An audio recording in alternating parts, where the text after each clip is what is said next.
The vast expanse of space had always called to humanity, a siren song of endless possibilities and untold wonders. But for all their dreaming and reaching, humans never quite expected first contact to happen in a small diner just outside of Roswell, New Mexico. Maggie's stellar diner was known for three things: the best apple pie this side of the Mississippi, the grumpiest waitress in the state, and a stubborn refusal to update its decor since 1962. It was here, amid the faded chrome and peeling linoleum, that humanity's cosmic destiny began to unfold. Jake Thompson, a lanky truck driver with more miles under his belt than hair on his head, was halfway through his usual order of coffee and pie when the bell above the door chimed. He didn't bother looking up. Tourists wandering in for a taste of authentic alien atmosphere were common enough in these parts. But then he heard it, a sound that didn't belong. A wet, squelching noise, like someone walking in soggy shoes. Except it wasn't quite right. It was too rhythmic, too alien. Jake's eyes snapped up from his coffee cup, and he found himself face to face, or rather, face to tentacle, with something that definitely wasn't from around here. The creature stood about 7 feet tall, its body a shimmering mass of iridescent tentacles that seemed to constantly shift and rearrange themselves. Where a human might have a head, this being sported a cluster of eye stalks, each one swiveling independently to take in the diner's kitschy decor. For a long moment, nobody moved. The jukebox in the corner, perpetually stuck on blue suede shoes, provided a surreal soundtrack to the scene.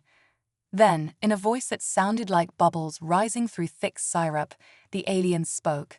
"Greetings, Earth beings. I come in peace and in search of your famous pie." Maggie, the diner's owner and resident grump, was the first to recover. She'd seen all sorts of things in her 60-odd years of running this place, and she'd be damned if some overgrown squid was going to rattle her. "Well," she drawled, reaching for a menu, "you'd best take a seat then. Pie's on special today."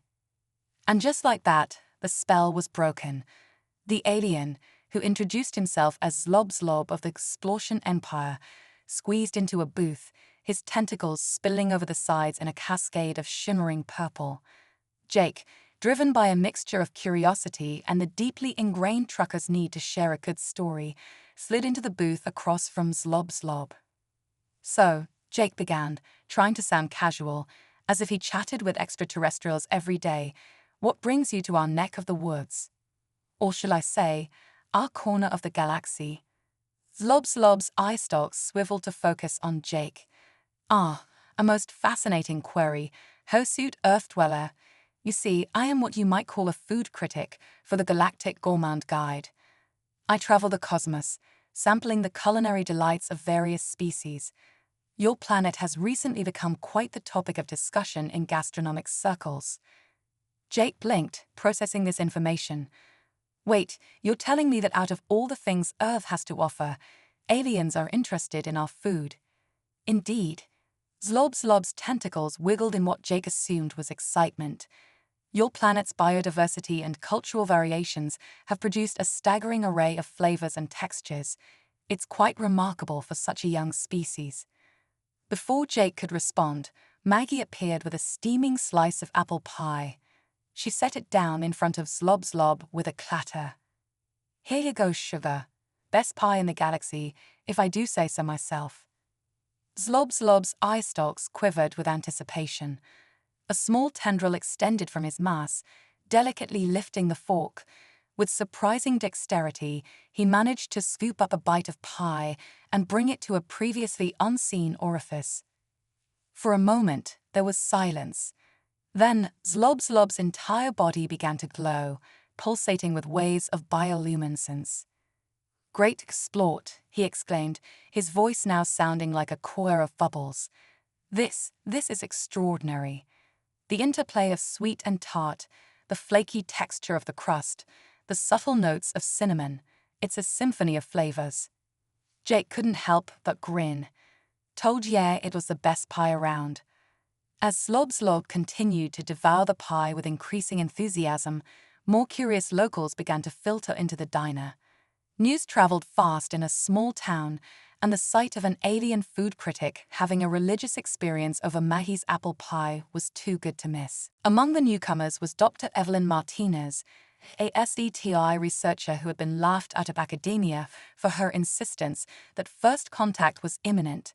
She pushed her way through the growing crowd, her eyes wide with a mixture of vindication and scientific curiosity. "Excuse me," she said, addressing Zlob, "I'm Dr. Martinez. I've been studying the possibility of extraterrestrial life for years. Would you be willing to answer some questions?" Zlob, now halfway through his second slice of pie, turned his eye stalks towards her. "Certainly, knowledge seeker. But first, you simply must try this pie. It is a revelation." And so, in the most unlikely of settings, humanity's first official extraterrestrial interview took place. As Maggie kept the pie coming and Jake refilled coffee cups, Dr. Martinez fired off question after question, her voice growing more excited with each answer. "Your method of faster-than-light travel, it doesn't rely on walking space-time?" she asked, scribbling furiously in a notebook. "Oh no," Zlob replied, pausing between bites. "We utilize quantum entanglement and multidimensional folding. Much more energy efficient, you see." Jake, listening in, couldn't help but chuckle. Here was humanity's greatest scientific mystery being casually explained over pie and coffee. As the impromptu interview continued, more people arrived. Local news vans parked outside, their satellite dishes pointed skyward.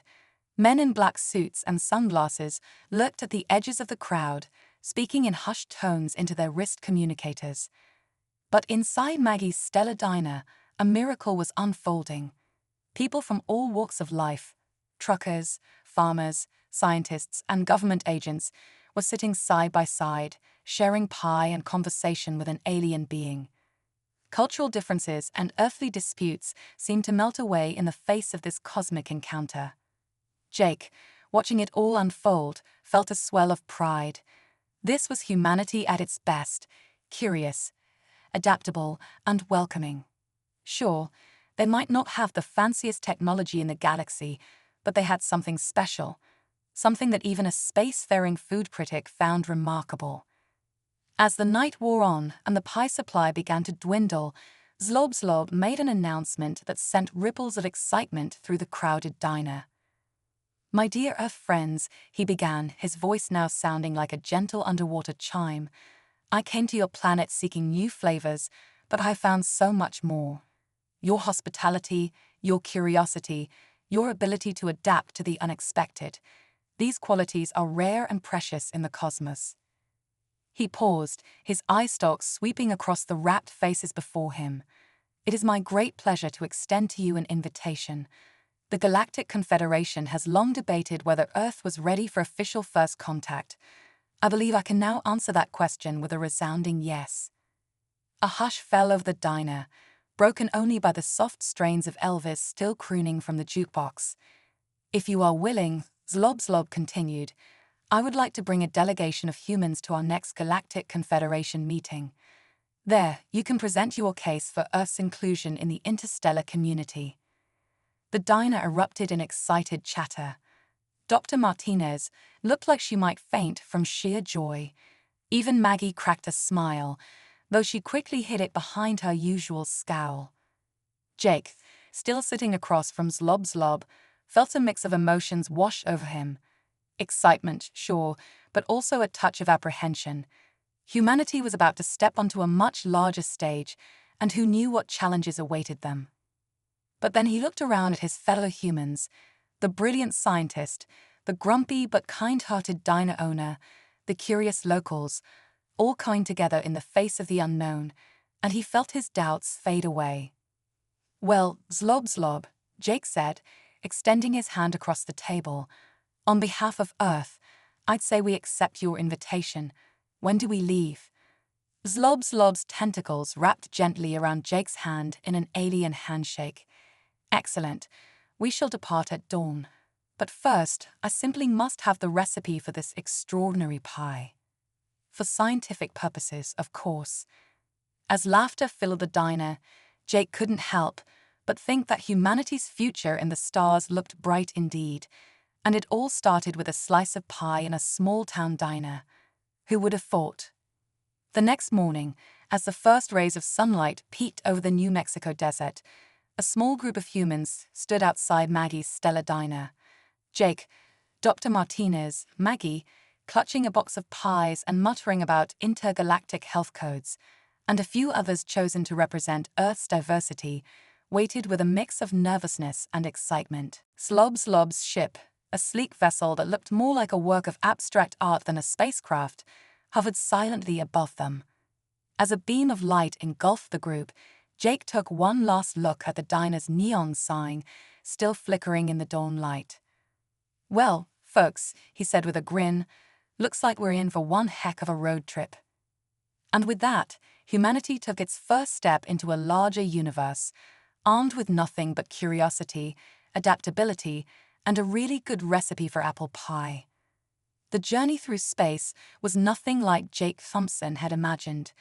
There were no fiery rockets, no sensation of speed, just a gentle shimmer, and suddenly the familiar New Mexico landscape was replaced by a vista of swerving nebulae and distant stars. Slob's ship, which he affectionately called the Gourmand's Galley, was a marvel of alien technology.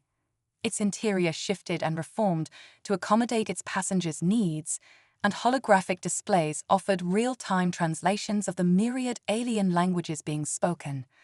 Dr. Evelyn Martinez spent most of the journey with her nose practically pressed against the viewing ports, her eyes wide with wonder. "The implications of this technology are staggering," she muttered, furiously scribbling notes. "We'll have to completely revise our understanding of physics." Maggie, on the other hand, seemed determined to maintain her grumpy demeanor, despite the cosmic wonders surrounding them. She had set up a small kitchen area and was stubbornly baking pies, muttering about maintaining standards even in zero gravity. As for Jake, he found himself in the role of unofficial diplomat, chatting with Slob and learning more about the Galactic Confederation they were about to meet. "So, let me get this straight," Jake said, leaning against a wall that obligingly morphed into a comfortable seat. "This confederation includes over 1,000 different species from across the galaxy." Slob's tentacles rippled in affirmation. "Indeed, from the crystalline beings of Zircon to the gaseous intelligences of the nebula realms, the diversity is quite remarkable, much like your Earth's ecosystem, but on a cosmic scale." Jake whistled low. "And they all managed to get along." "Well," Slob's eye stalks drooped slightly. "There are occasional disagreements, but that's where the Galactic Academy comes in. It's not just an educational institution, you see, but the very foundation of our interstellar cooperation." Before Jake could ask for clarification, the ship chimed melodiously. Slob's tentacles quivered with excitement. "Ah, we've arrived. Prepare yourselves, Earth friends, for your first view of Harmonious Confluence, home of the Galactic Confederation." The ship's walls became transparent, revealing a sight that took Jake's breath away. Before them floated a massive space station, but to call it merely a station felt like an insult. It was a work of art, a sprawling metropolis of shimmering spires, crystalline domes, and gracefully arcing bridges, all suspended in the void of space. Swarms of ships of all shapes and sizes flitted about like cosmic fireflies. "Hot damn," Maggie breathed, momentarily forgetting her commitment to grumpiness. "Now that's a sight." As they approached, Jake noticed something odd. Amidst the gleaming futuristic architecture, there was a section that looked strangely Earth-like. He could make out structures reminiscent of classical Greek buildings, Renaissance palazzos, and even what looked like a replica of the United Nations headquarters. "Ah, you've noticed the Earth Quarter," Slob said, following Jake's gaze. "The Confederation believes in making all potential members feel at home. Though I must say, they may have relied a bit too heavily on your entertainment broadcasts for reference." The ship glided into a docking bay that seemed to materialize out of nowhere. As they disembarked, They were greeted by a delegation of beings so varied that Jake's mind struggled to process what he was seeing. There were entities of light, creatures that seemed to be living gardens, and beings that hurt his eyes to look at directly. At the forefront stood a tall, elegant being with metallic silver skin and eyes like swirling galaxies. She, at least, Jake assumed it was a she, stepped forward and spoke in a voice that sounded like wind chimes. "Welcome, Earthlings, to Harmonious Confluence. I am 09, High Chancellor of the Galactic Confederation. We have long awaited this day." Dr. Martinez, practically vibrating with excitement, started to launch into a prepared speech, but 09 held up a hand. "While we appreciate formal greetings, we have a more pressing matter to attend to. You see, your arrival has caused quite a stir in the Confederation. Some members are hesitant about admitting such a young species into our ranks." Jake felt a knot form in his stomach. Hesitant? Why? We come in peace. Heck, we brought pie. He gestured to Maggie, who clutched her box of baked goods protectively. 09's eyes swirled with what might have been amusement. Peace is admirable, but the galaxy is a complex place. We need to know that Earth is ready for the challenges of interstellar society. Thus, the Galactic Council has decreed that you must pass a test. A test? Dr. Martinez perked up. Like an exam. I'm excellent at those. Not quite, 09 replied. You will be enrolled in the Galactic Academy for one standard lunar cycle. There, you will compete against representatives from other species in various challenges designed to test your problem-solving skills, adaptability, and cosmic awareness. Jake exchanged glances with his fellow humans. They hadn't expected this, but then again, nothing about this trip had been expected. "Now hold on just a minute," Maggie spoke up, her voice carrying the no-nonsense tone that had cowed many a rowdy diner patron. "You're telling me we came all this way just to go back to school? Some of us left those days behind a long time ago, Nissy."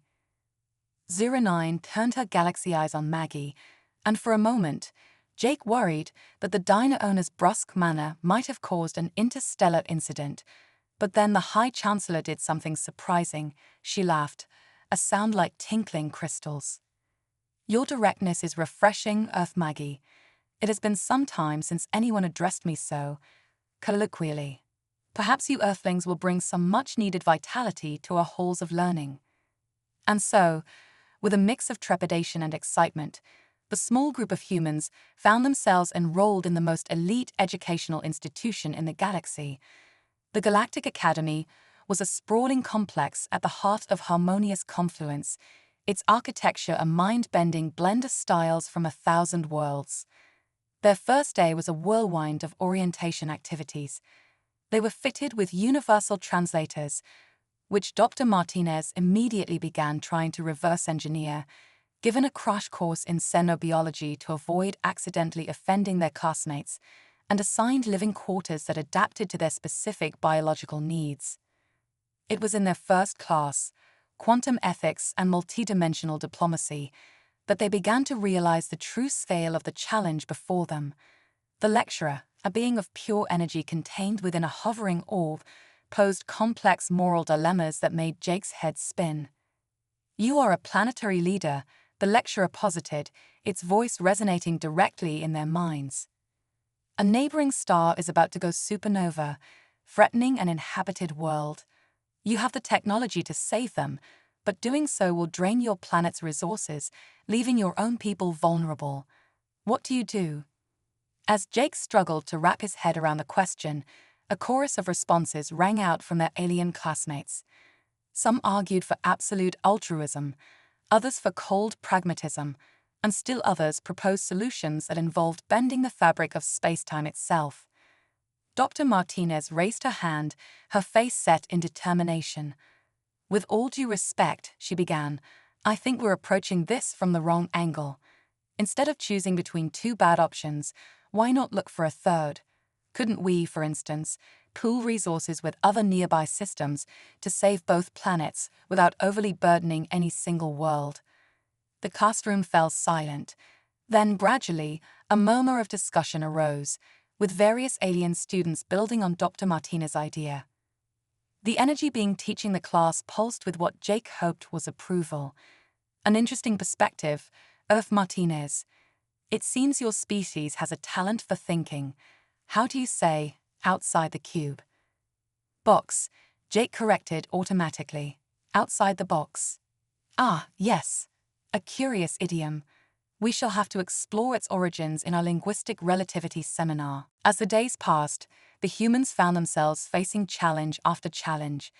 In Technology Lab, Maggie surprised everyone, including herself, by intuiting the function of a Zirconian matter replicator and using it to recreate her famous apple pie, much to the delight of her alien classmates. Jake discovered a knack for interspecies conflict resolution, his years of dealing with cranky truckers and diner patrons translating surprisingly well to mediating disputes between silicon-based life forms and sentient gas clouds. But it wasn't all smooth sailing. There were moments of culture shock, misunderstandings, and more than a few close calls. Like the time Dr. Martinez accidentally insulted a Thoraxian diplomat by sneezing, or when Jake found out the hard way that what looked like a water fountain was actually a sentient being from an aqueous dimension. Through it all, the small group of humans stuck together, supporting each other and pooling their diverse skills and perspectives. They quickly gained a reputation among their alien classmates as unorthodox problem solvers, capable of making intuitive leaps that sometimes baffled and often impressed their instructors. As the end of their lunar cycle at the Academy approached, the humans felt a growing sense of confidence. They had faced challenges they never could have imagined and had risen to meet them, but their greatest test was yet to come. One morning, as they gathered for breakfast in the Academy's grand dining hall, where Maggie had become something of a celebrity chef, 09 approached their table, her galactic eyes swirling with an unreadable emotion. "Earthlings," she announced, her chime-like voice cutting through the din of alien conversation, "the Galactic Council has decided it is time for your final exam. The fate of Earth's membership in the Confederation rests on your performance." Jake swallowed hard, sharing a nervous glance with his companions. "What's the challenge?" he asked, trying to keep his voice steady. 09's metallic lips curved into what might have been a smile. "You must prevent a war that has been brewing for millennia between two of the most powerful factions in the galaxy. You have 24 hours. As the High Chancellor glided away, leaving the humans in stunned silence, Jake couldn't help but think that all their previous challenges had been mere warm-ups. This was the real test, not just of their skills, but of humanity's readiness to join the cosmic community. Dr. Martinez was the first to break the silence. "Well," she said, a determined glint in her eye, "I guess we'd better get to work. Anyone have any ideas on how to stop an intergalactic war?" Maggie snorted, already rolling up her sleeves. "I say we start by baking the peace pie. You'd be surprised how many problems can be solved over a good slice of apple crumble." As the humans huddled together, beginning to formulate a plan that would determine the fate of Earth's cosmic future, Jake felt a surge of pride. Whatever the outcome, they had come farther than any humans before them. They had touched the stars, and the stars had touched them back. The clock was ticking. The greatest challenge of their lives, and perhaps of human history, lay before them. But as Jake looked at the determined faces of his companions, he knew one thing for certain: humanity was ready to take its place among the stars. The clock was ticking, and the fate of Earth's future in the Galactic Confederation rested on the shoulders of a diner owner, a scientist, a truck driver, and a handful of other unlikely heroes. 09's challenge had been daunting: prevent a war that had been brewing for millennia between two of the most powerful factions in the galaxy, and they only had 24 hours to do it. As the humans huddled around the table in the Academy's dining hall, Dr. Evelyn Martinez tapped a finger against the polished surface, her brow furrowed in thought. "Okay, let's start with what we know. These two factions. What's the root cause of the conflict?" Zlob, who had joined them to offer his expertise, let out a sigh that sounded like a gently burbling stream. Ah, the Zidonians and the Xanthari. Their rivalry goes back countless generations, stemming from a dispute over the rights to a rare and valuable mineral found in their shared home system. Minerals, huh? Maggie muttered, already beginning to rummage through her trusty box of pie supplies. Doesn't seem like much to start a war over. Jake nodded in agreement. Yeah, and if it's been going on for so long, it's probably not just about the minerals anymore. There's probably a whole lot of history and bad blood involved. Dr. Martinez chewed on her lip, her eyes darting back and forth as she pieced together the information. So we're not just dealing with a simple resource dispute. This is a deeply rooted cultural and political conflict. We need to find a way to get these two sides to see past their differences and find common ground. And fast, Jake added, glancing up at the chronometer on the wall. We're already down to 22 hours. Maggie, who had been quietly working away, suddenly slammed a freshly baked pie down on the table. Well, I may not be able to solve your interstellar politics, but I can sure as hell make one heck of a peace offering. The others leaned in, the sweet aroma of the pie already triggering their senses. Slob's tentacles quivered with anticipation. Maggie, you brilliant woman, Jake said, a grin spreading across his face. I think you might just have the beginnings of a plan. As the clock ticked away, the humans and their alien allies sprang into action. Slob used his connections to arrange an emergency meeting between the Zidonians and the Xanthari, while Maggie worked tirelessly to bake not one, but a dozen pies, each one tailored to the specific culinary preferences of the warring factions. Meanwhile, Dr. Martinez and Jake pored over historical records, searching for any common ground or shared cultural touchpoints they could leverage to bridge the divide. The final hours were a frantic blur of activity, with the humans racing against time to put their plan into motion. But as the appointed meeting time approached, they felt a growing sense of cautious optimism. When 09 arrived to escort them to the negotiations, she regarded them with a curious tilt of her head. I must admit, Earthlings, I'm intrigued to see what you've come up with. The Zidonians and Xanthari have been at odds for millennia. Many have tried and failed to broker a lasting peace. Jake grinned, his hand resting on the stack of carefully packed pies. Well, High Chancellor, they haven't met Maggie's stellar diner yet. As the humans entered the cavernous meeting chamber, they were greeted by the sight of two imposing alien delegations, their bodies language tense with centuries-old animosity. But the tension seemed to dissipate as Maggie's pies were carefully presented, each one a work of culinary art. The Zidonians, a race of towering crystalline beings, tentatively reached out and sampled the pie tailored to their unique flavor profiles. Their angular features softened, and murmurs of approval rippled through their ranks. Across the table, the Xanthari, whose bodies resembled undulating clouds of exotic matter, let their tendrils drift towards the pies, engulfing the treats with an almost reverent care. Their response was no less enthusiastic than their rivals. As the two factions set aside their weapons and began to discuss the pies, sharing their impressions and offering suggestions, Dr. Martinez leaned in towards Jake, a triumphant grin on her face.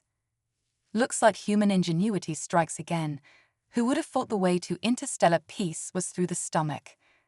Jake chuckled, watching as Slob hovered nearby, his eye stalks twitching with delight. I guess Maggie was right. You can solve a lot of problems over a good slice of pie.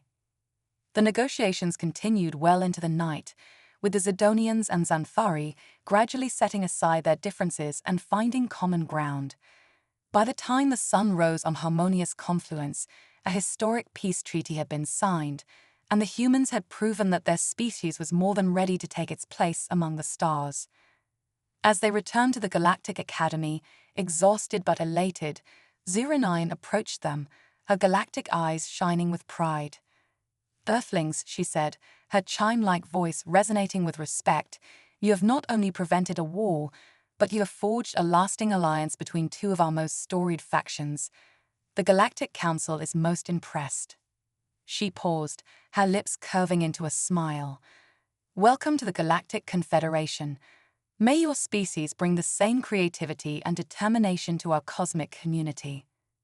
And so, with a handshake and a slice of apple pie, humanity took its first steps into a future among the stars, ready to face whatever challenges and wonders the galaxy had in store. With the successful resolution of the Zidonian-Xanthari conflict, the small group of humans found themselves embraced by the Galactic Confederation as full-fledged members. Their achievement had not only cemented Earth's place among the stars, but had also earned them a newfound respect and admiration from their alien counterparts. As Jake Thompson, Maggie, Dr. Evelyn Martinez, and the others settled into their new roles as representatives of humanity, they quickly discovered that their work was far from over. The galaxy was a vast and complex place, filled with both wonders and challenges that stretched the limits of their imagination. One of the first tasks the humans were asked to undertake was to serve as cultural ambassadors, sharing the rich diversity of Earth's civilizations with their new cosmic neighbors.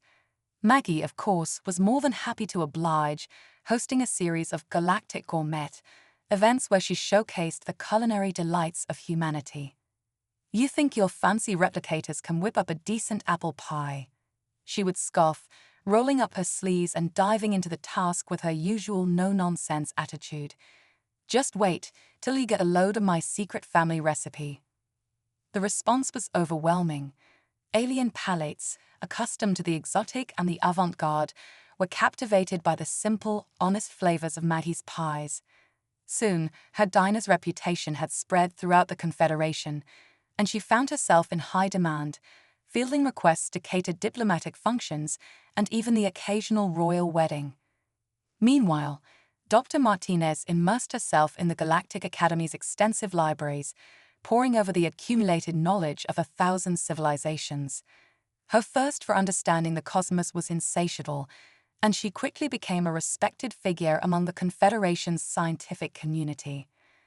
The implications of their faster-than-light technology alone could revolutionize our understanding of physics, she would exclaim, her eyes gleaming with excitement. "And just wait until we start sharing our own scientific breakthroughs. I have a feeling humanity is about to make some major contributions to the galactic discourse." As for Jake, he found himself drawn to the realm of interspecies diplomacy, using his natural charisma and problem-solving skills to navigate the delicate political landscape of the Confederation. He became a trusted advisor, offering a unique human perspective on complex issues, and more often than not, diffusing tensions with a well-timed joke or a slice of Maggie's famous pie. "You'd be surprised how much you can accomplish when you approach things with a little humor and a whole lot of empathy," he would say, his infectious grin winning over even the most stoic of alien bureaucrats. And so, the humans carved out their place in the stars, their influence and impact growing with each passing year. They became ambassadors, scientists, leaders, and above all, friends to the countless species that made up the Galactic Confederation. But their greatest contribution, perhaps, was the simple act of being human, of bringing their boundless curiosity, their resilience, and their ability to adapt to the cosmic stage. They challenged preconceptions, offered fresh perspectives, and reminded their alien counterparts that there was more to the universe than cold, hard logic. As 09, the High Chancellor of the Confederation, once observed, "Earthlings do not merely seek to understand the galaxy, they seek to experience it, to embrace it, to weave their own unique thread into the tapestry of cosmic civilization." And so they did, forging lasting connections, sparking new collaborations, and leaving an indelible mark on the future of the Galactic Confederation. For where humanity went, wonder and possibility followed, a testament to the power of a species that had, against all odds, found its place among the stars. Years later, as Jake stood on the balcony of his apartment, gazing out at the breathtaking vista of harmonious confluence, he couldn't help but marvel at how far they had come. From a small diner in the New Mexico desert to the heart of the galactic community, it was a journey that had tested their limits, challenged their assumptions, and ultimately proven the extraordinary resilience of the human spirit. He chuckled to himself, remembering Zlob's parting words. Your species may be young, but you have a fire in you that burns brighter than 1,000 suns. Never lose that, Earthlings, for it is the key to your future among the stars. With a contented sigh, Jake turned and headed back inside, knowing that the adventure was far from over. The galaxy was vast, and humanity was ready to explore it, one slice of pie at a time.